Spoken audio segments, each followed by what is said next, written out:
She said, well, if anything happens to me, you know who did it. That was the night she was murdered.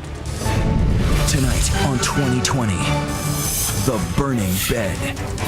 A house with secrets to burn. There's no way she's going to survive this. The woman trapped inside had secrets too. She had problems with me. You made some men angry. Tonight, 2020 follows the clues of an explosive whodunit. She was killed in her home by somebody she knew. A revolving door of men who could be suspects. An ex-husband, her angry ex-boyfriend, The son of a bitch killed my daughter. or her brand new fiancé, engaged after just 3 months. I tell you what, man, this conversation's over. But then the biggest bombshell of all. Why were you so convinced? Because Lucy told us. Lucy speaking from the grave in her very own journal. I mean, she wrote it down.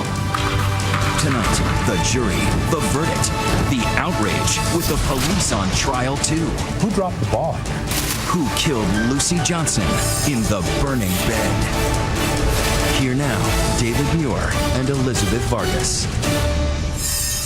Good evening and welcome to this special edition of 2020 Saturday. And we start tonight with a question that is haunting a small American town. Is a killer still walking free on their streets? Because authorities say where there's smoke, there's fire. And Elizabeth, as you know, this was a big fire covering up a crime scene. An emergency room nurse found dead on a burning bed. But did she share that bed with her killer? There are plenty of suspects here with secrets to hide. So who is it? Take this inside look tonight at the evidence and see if you can decide before the jury does. Here's Jim Avila. 3 o'clock in the morning down Hidden Meadow Court. A warm, sticky night, clear skies, full moon. A peaceful scene shattered by a spark. Gaston County 911. We have a house fire, Fleeing 4835, Hidden Meadow Court. Do you think there's somebody inside? Suddenly, the sky lights up bright. A house is burning and it looks bad. Neighbors are horrified. We think there is someone inside. Please help us. There's a lady's car here. She's not answering. There's no way she's going to survive this. And now at noon, a house burned down to the ground where a mother and 2 children lived. Eyewitness News reporter Ken Lemon, he's been on the scene with investigators all morning. Reporter Ken Lemon with ABC affiliate WSOC is among the first on the scene. Well, as you mentioned, police can't say if it is that woman. The house was in ruins, and you could tell that it was a pretty bad fire. The missing lady is 31-year-old Lucy Johnson, married twice, a well-liked young mother living with her 2 children, working as an emergency room nurse. Lucy's children are safe. They had spent the night with their respective fathers. But where is Lucy? And then I hear from more neighbors who say, you know, I was at the back door, I was at the door trying to get in, and I couldn't get inside. And they begin to tell me about the woman they couldn't account for. This grim document, obtained from the investigation file, has the terrible answer. It shows a badly burned body in an upstairs bedroom. I do know I have a body in the house, and it is deceased. That body unrecognizable, identified only by dental x-rays and the serial numbers on her breast implants. And sadly, yes, it is Lucy. A police officer calls her father, Mike Dye. She informed me that there was a fire at Lucy's house. And I asked her, I said, did Lucy get out? She said, no, Lucy's still in the house. Because I wrote down. With a body inside, this is more than a fire. Police are called, arson inspectors. It's an all-out investigation. In the ashes, those investigators immediately notice something strange. The burn patterns. A trained fire dog detects a suspicious trail of burnt gasoline leading from Lucy's bed down the blackened stairway and out the back door. It was an accident. No, this is arson. And then suddenly this car comes racing right up to the police tape, and this guy jumps out, and he runs into the arms of the first person there, and he starts crying. The man's name is Mike Meade, and he's crying because inside the smoking hulk of a building is the woman with whom he's planning a future. When you get there, what do you see? Oh, Lord. The house was still smoldering, still smoking. Lucy was his fiancée. Do you think to this day that she was the love of your life? Yeah, I think she was. Mike Meade and Lucy Johnson were building that future in Gaston County, North Carolina, once known for cotton mills and corn whiskey, west of Charlotte, maybe south of Justice, where authorities now have to ask who would want to burn Lucy's house down. Friends and family say Lucy was on the feisty side of Southern Belle, a good woman with a weakness for cigarettes, Mountain Dew, pickup trucks, and the men who drove them. Lucy's uncle, Ken Dye, likes to call some of them unsuitable gentlemen. She had problems with men. Bad choices. Bad choices. Dina Bradshaw has known Lucy since they were teenagers.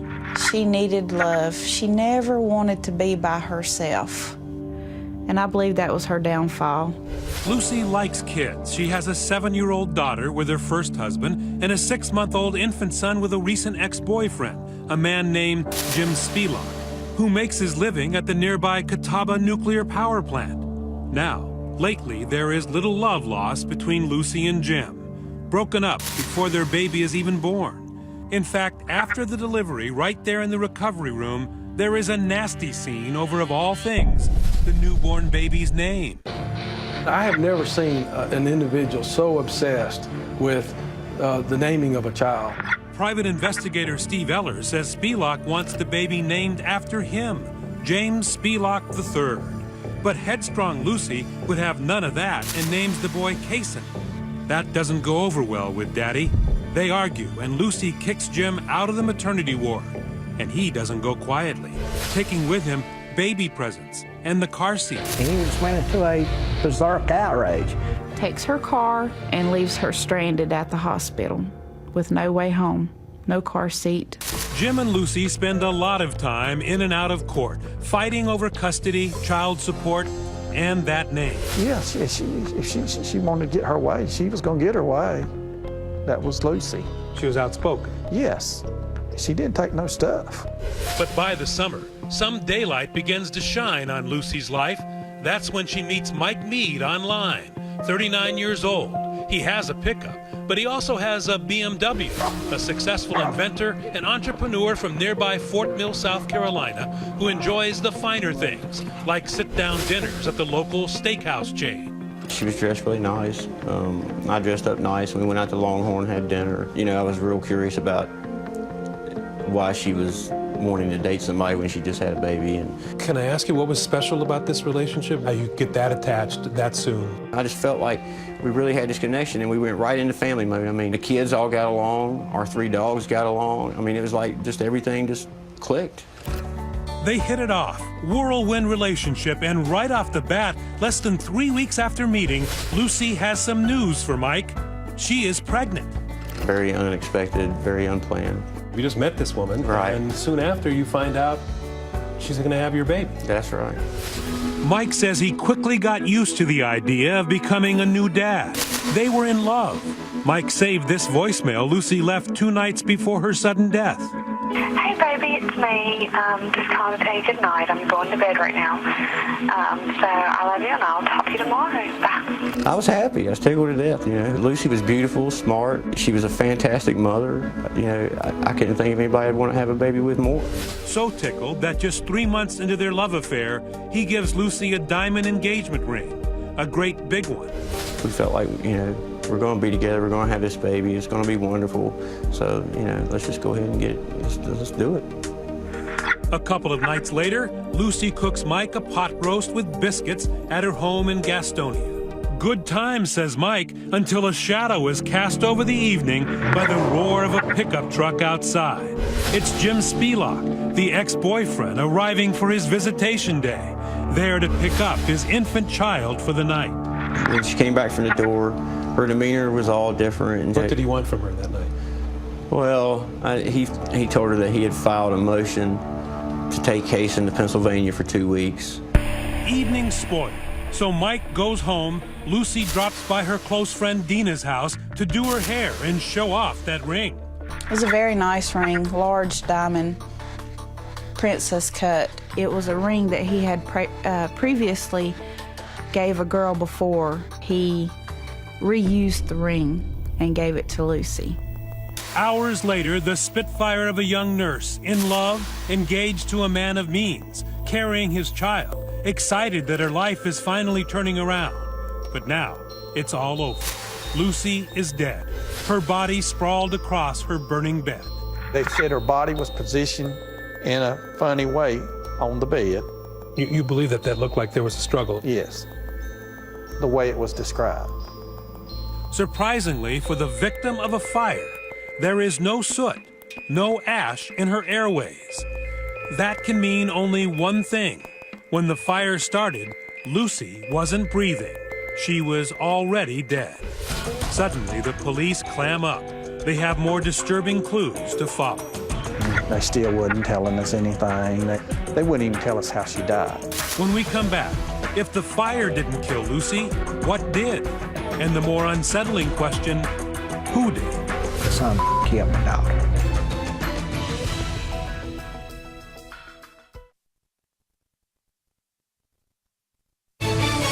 The burning bed continues. Once again, Jim Avila. As Lucy Johnson's house on Hidden Meadow Court smolders, Gaston County, North Carolina police are feeling the pressure. A nurse and caring mother of two with another baby on the way, her badly scorched body found atop her burning bed. The police interrogation room needs a revolving door with a long list of exes from 2 husbands, a former boyfriend, and a fiance to question. Which way to turn? Everyone is watching, including local TV reporter Ken Lemon. The thing that I think really drew people in is that you have a single mother, and she was excited about her relationship and her engagement with this man. Where would the evidence lead police? First, a quick search of the house, shown in this police video, seems to rule out a stranger. No evidence of a break-in here. The locks are still intact. She was killed in her home. That's a total violation. And the belief is that she was killed in her home by somebody she knew, not by a stranger.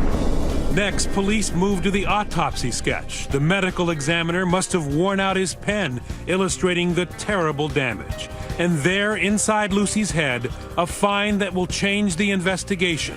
A bullet, and then more. Fragments of a second bullet. Conclusion, Lucy was shot twice in the back of the head. Now, it's not only an arson case. Now, friends, we have a murder. The very public search for a killer is on, and local media is watching. Still many questions today about a fire that took the life of a pregnant mother. We have several people of interest that we're looking at right now. So everybody's watching. People wanted to know who did this. Another clue from the crime scene, the burned out house. Lucy's engagement ring can't be found anywhere. But also missing, and perhaps even more important, is a murder weapon. Where is the gun? Dive crews are back at Lake Wiley looking for evidence to solve a pregnant mother's murder. They target an area near a boat landing not far from the home of a potential suspect, Lucy's ex-boyfriend, Jim Spelach.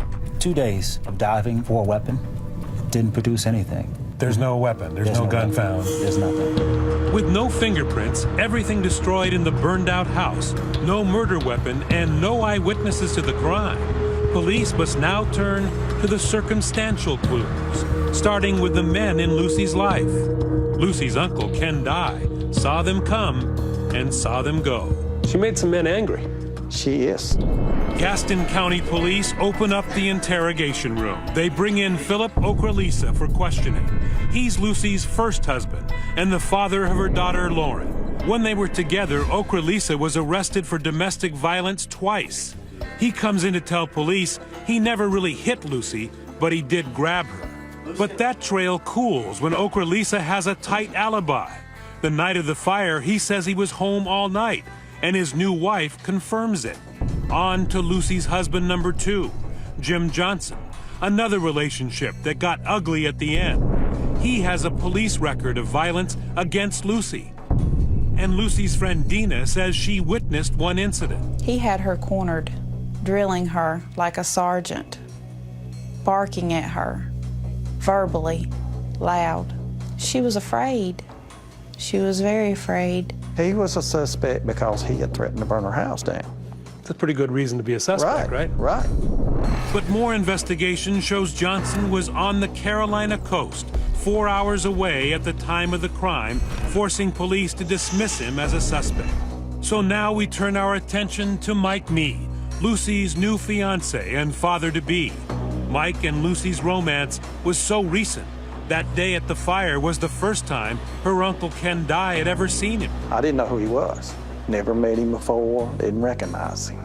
And then I noticed that the detectives put him in the car and was talking to him. But of all the stops on Lucy Johnson's troubled trail of romance, one man stood out, at least to family and friends. Oh yes, at the very, very beginning, I thought Jim Spielach had did it. Everyone did. James Spielach, the father of Lucy's infant son, is in the family's crosshairs. Lucy's father, Mike Dye. The son killed my daughter. Ken Dye says his mother, who raised Lucy from when she was a teenager, was convinced the minute she heard about the fire. She said, I know who done it. I said, who done it? She said, Jim Spielach done it. I knew immediately he did it. It's something I felt in the pit of my stomach. Why? Because of the constant threats and the constant ongoing struggles they had. There wasn't a single day from the day I met Lucy till the day that she died that we didn't have some conversation about Jim Spielach. Was she afraid of him? Absolutely. How do you know that? And he threatened to burn her house down. He threatened to cut her up and feed her to the pigs. She used to tell me all the time that he would tell her that he could kill her without coming in the house because he was a certified sniper. What do you believe set him off this time? Desperation. Lucy's marrying a successful guy that's going to be able to support her financially. Lucy's moving. It is documented Spielach has been fighting with Lucy over child support and custody. Lucy has pictures of bruises on her arms, and in family court claims Spielach put them there while she was pregnant with their son.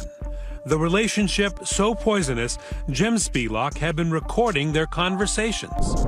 You're a very sneaky, manipulative person, and it ain't gonna work. You're a manipulative person, Jim. I'm not. You're the one that did all of that. You're the one that was at the lawyer's office the day after I gave birth. I wasn't at the office. I was on the phone with them. You're concerned with yourself. That's Jim Spielach documenting his attempts to see his son. Do you plan on paying child support voluntarily? Well, I guess that's up to you. Can I see my son or not? I've seen him like 5 times since he's been born. Are you going to let me see him? Yes, and you can bring me some money when you come see him. Police want to know where Spielach was the night of the murder, but he has a plausible alibi too. He tells police he was at his house all night with the baby. Did you stay here all night taking care of Kason? I was here all night. He has a roommate who says he didn't hear Jim leave. And police find and interview this woman, who was up late, texting with Jim Spielach most of that night. Did you text him Tuesday? He sent me the text at 4:30. Just to make sure I have it all right. But while the clues may be sending the family in Jim Spielach's direction, law enforcement is not convinced.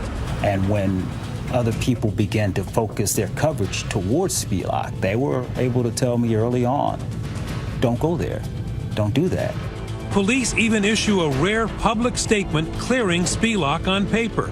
It's unheard of. Police are going in a different direction, and they make an arrest.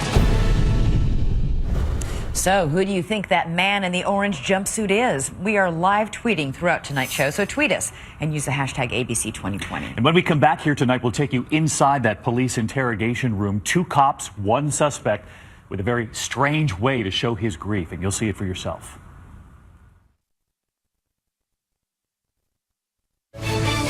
We return to 2020's The Burning Bed. Once again, Jim Avila.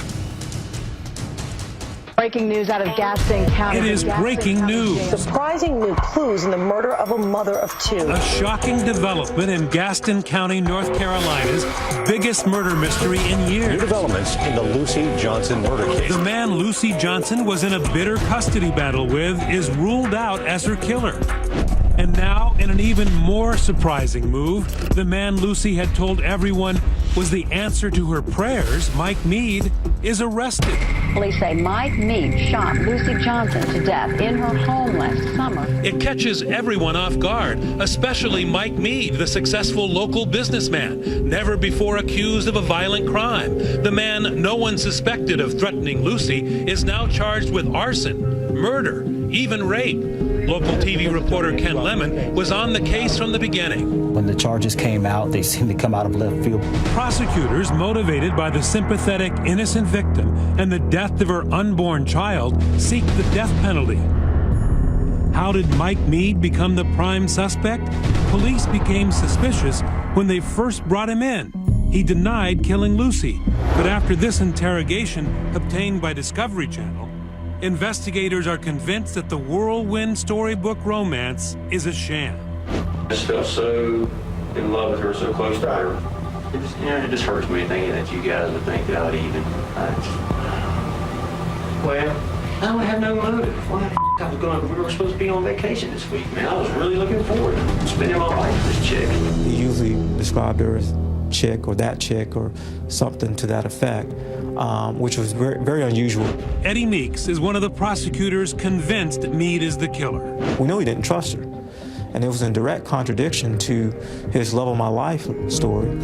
And police say Meade was suspicious and jealous, pointing to this exchange. When you were suspicious of Lucy a little bit. Yeah, like I just want to make sure she was shooting, with somebody else there, banging her or something. If she was banging somebody, what would you do?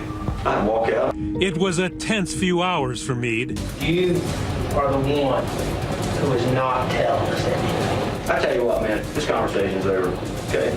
I'm done with I had nothing to do with this. He seemed to enjoy the cat and mouse game, so to speak.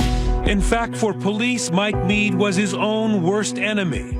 They interview Lucy's best friend, Dina Bradshaw, who tells them about an odd conversation she had with Meade the day after the murder. He was in too good of a mood. He was laughing. He was happy. He's talking about Lucy's breasts and how he was going to miss them. He was not sad that he just lost his fiancée. Meade's behavior is enough to raise suspicion with Lucy's family. At Lucy's memorial service, her uncle says Meade made more inappropriate comments, this time about a 17-year-old relative. Mike leaned over and said, "Man, I sure like to have me some of that." This was at Lucy's, at her memorial service. The love of his life, as he called her. He was acting like he was at a party.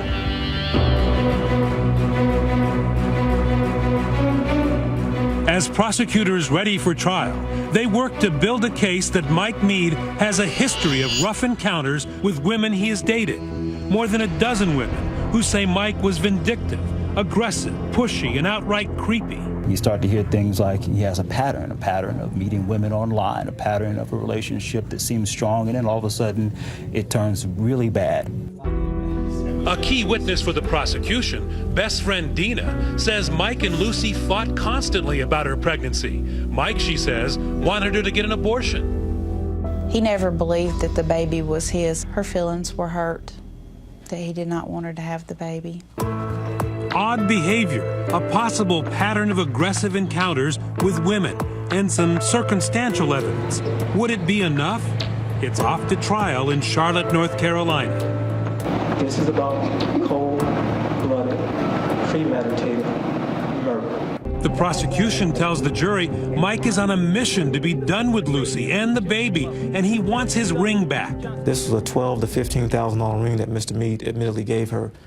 She's not the first person to have that ring, but she definitely was the last. If it was going to end, he was going to take the diamond with him. Miss Johnson, I believe, and we believe, lost her life over that diamond. This is about a control device, what I like to call a blood diamond. Police never find that diamond, but they were excited about another find at the house, the gold standard of evidence, DNA. The fire at Lucy's house did not burn everything. Evidence technicians are able to recover DNA inside Lucy. Diane Turbyfield covered the trial for the Gaston Gazette. There was some biological evidence of that Michael Meade had had sex with Lucy Johnson within about 24 hours of her death. Why does that matter? Prosecutors say Meade denied having sex with her that night, but police say he did, and DNA proves it. What's more, they say it was rape. Lucy would not have had sex with him willingly. Lucy was pregnant and she had a condition that made having sex dangerous for the health of the baby. It was a flashpoint in Mike Meade's police interrogation. He is vehement the sex was consensual and several days before the murder. But you said you had sex with her after that. Real easy, I mean, because she You begged. still had sex. I know. Come on, Not, stop giving us a but bunch not, of you crap. know, get it kind of stuff. I mean, it had to be super gentle. But don't give us a bunch of crap that you didn't do this when you clearly did. At trial, prosecutors aren't finished. They have a blockbuster surprise, a star witness who tells jurors, hold on, Mike Meade, he says, confessed to him. That's right, outright admitted he pulled the trigger that killed Lucy Johnson. Lucy's uncle can barely believe his ears. He said that Mike Meade told him he didn't mean to shoot her the first time, that he just shot at her to scare her, and it hit her. And it freaked him out so bad because she was jerking around, and that he went and shot her again in the back of the head. The prosecution ran with that. She reached up to her head and said, "Oh my God, you shot me, Mike. Please don't let me die." Powerful, huh? But there's a problem. That star witness, he has a bit of a credibility issue. You see, he is a convicted child rapist who says Meade told him all of this while both were locked up together for a short time in county jail. I've never confessed to a cop. I've never confessed to my lawyers. I've never confessed to anybody because I'm not going to confess for something I didn't do. But I'm going to confide in a guy that raped a girl. As the prosecution closes its case, is the deck stacked against Mike Meade, or is it a house of cards? Next, the murder victim testifies from the grave. Lucy's journal names a suspect. I mean, she wrote it down. It's a former boyfriend, but which one?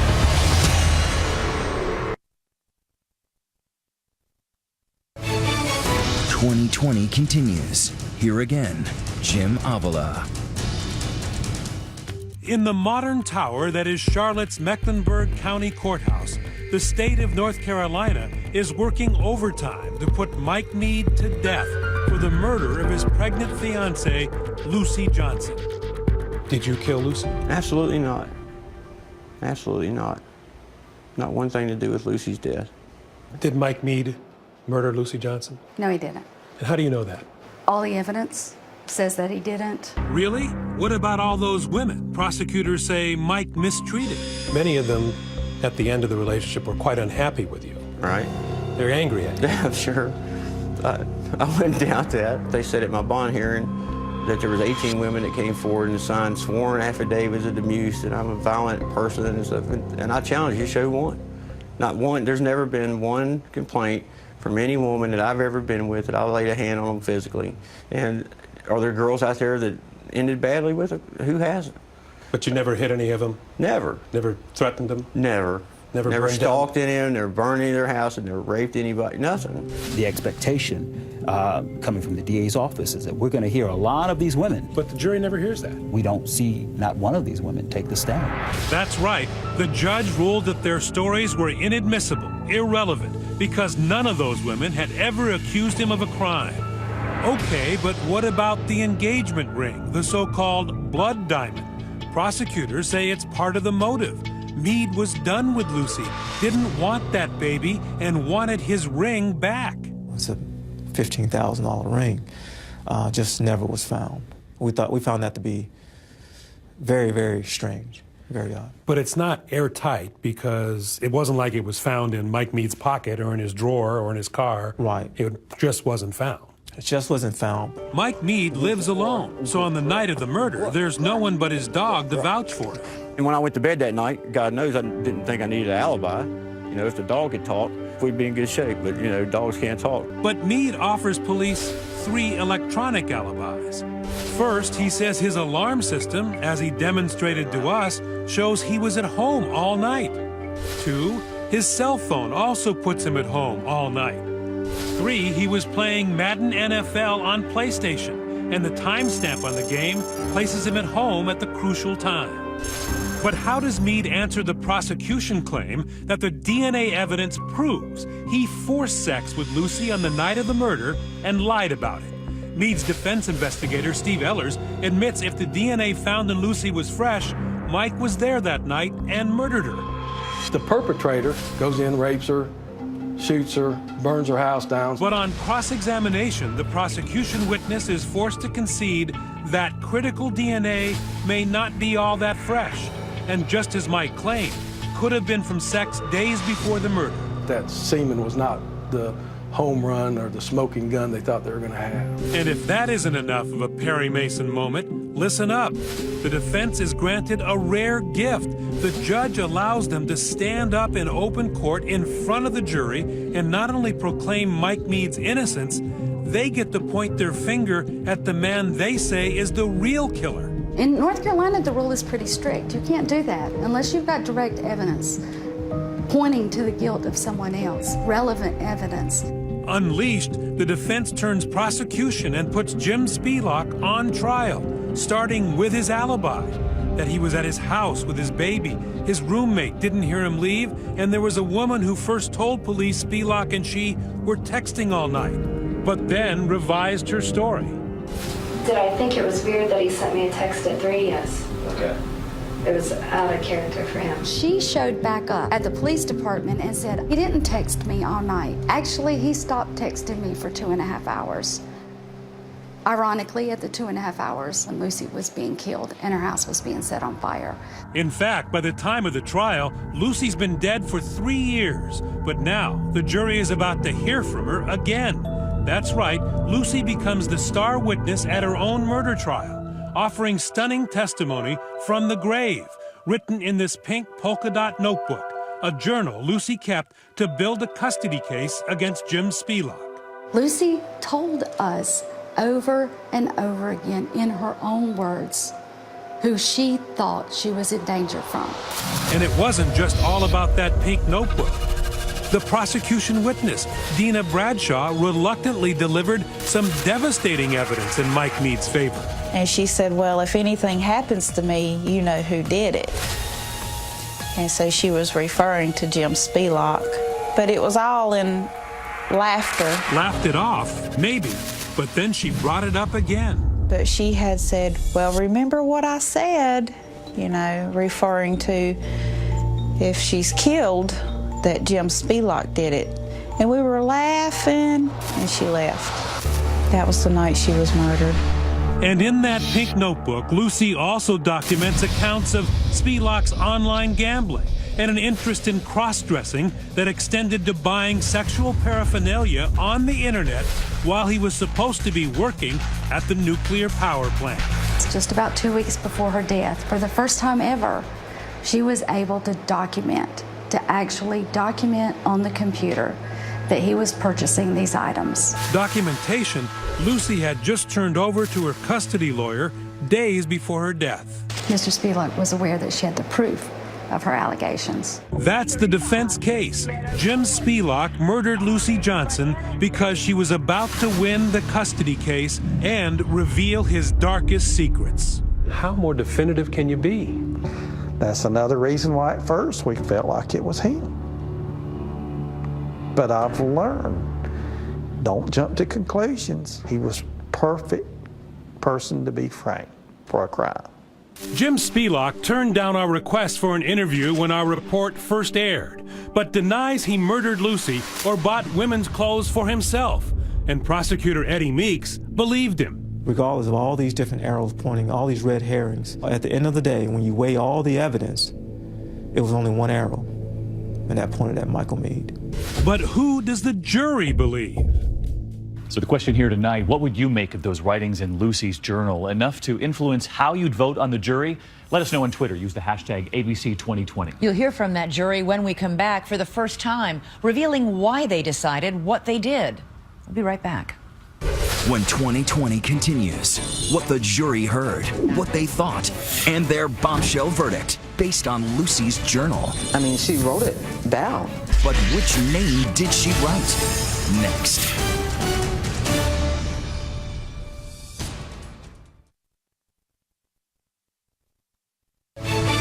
"2020 continues with The Burning Bed. Once more, Jim Avila. Lucy Johnson's 34th birthday, if she had lived, and for her fiancé Mike Mead, Judgment Day. The jury announces they have reached a verdict after nearly 9 hours deliberation. Well, I'm always terrified while I'm waiting for a jury.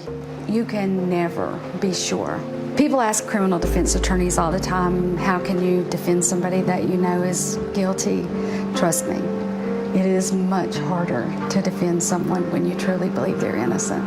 And here it is, the verdict. Michael Lane Meade, not guilty. All right, members of the jury, thank you very much for your work on this case. Not guilty on all counts. Mike Meade goes from dead man walking to find me the nearest exit. Just thank God that I'm free. I fully expected not guilty.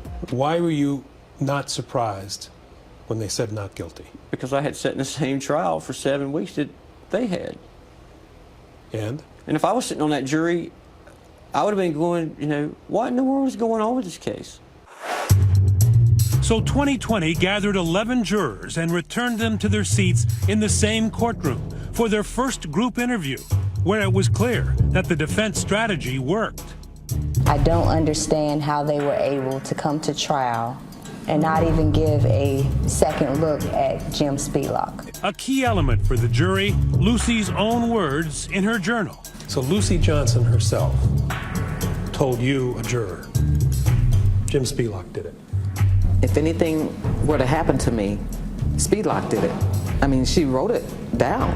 He wanted that son named after him, and she wouldn't do it. And they thought Spelak had motive. The women's clothing Lucy said he bought for himself. James Spelak was backed into a corner at this point. I think even desperate in that he needed to stop that from being out in public. The jurors tell us in all Lucy's messages from the grave, they found not one word against Mike Meade. There was never any entry in any of her journals about him doing anything aggressive to her at all. I thought the state was really grasping at straws. The evidence was overwhelming as far as Mike Meade not doing it. And that's hard to hear, isn't it? That's hard to hear. The jurors saved their harshest criticism for the police, comparing them to a classic fictional North Carolina law enforcement buffoon. I called them Barney Fife. In my mind, I said, we got a bunch of Barney Fifes. I think Barney's they don't have a clue what to do. They blew it, and I think that's what bothers me about this case the most. And we do have a horrendous murder case that has not been solved. It leaves you wondering. So whether it was bad police work, or prosecuting the wrong man, or perhaps the perfect crime that allowed Mike Meade to get away with murder, one thing for sure, no one thinks Lucy Johnson got justice.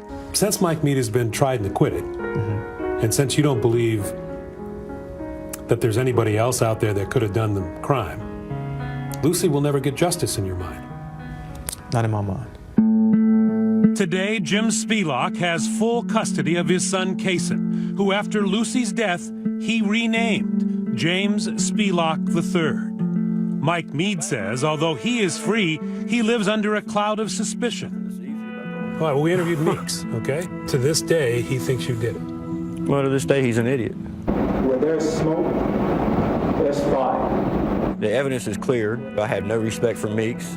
So, you know, what Meeks thinks, I don't really care what I think. Matters is what the 15 jurors that heard the evidence think. Meade has moved from South to North Carolina trying to live